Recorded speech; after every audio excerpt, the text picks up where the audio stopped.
বিমান বাহিনীর আধুনিকায়নে এবং প্রযুক্তিগত উন্নয়নে সব ধরনের পদক্ষেপ নেওয়া হচ্ছে বলে জানান বিমান বাহিনী প্রধান air chief marshal Hasan Mahmud খান।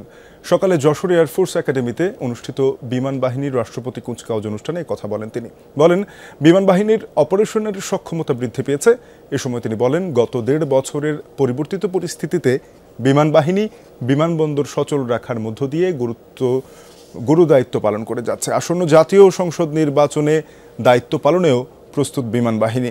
দেশের যে কোনো প্রয়োজনে বিমান বাহিনীর সদস্যদের প্রস্তুত থাকার আহ্বান জানান বাহিনীর প্রধান air chief marshal Hasan Mahmud খান।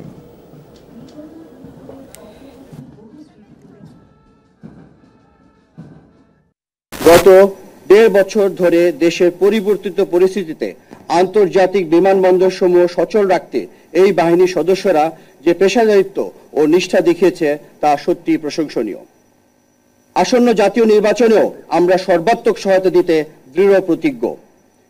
আমি আপনাদের আশ্বস্ত করছি, জাতীয় বা বৈশ্বিক যে কোনো প্রয়োজনে বাংলাদেশ বিমান বাহিনী সর্বদা প্রস্তুত রয়েছে।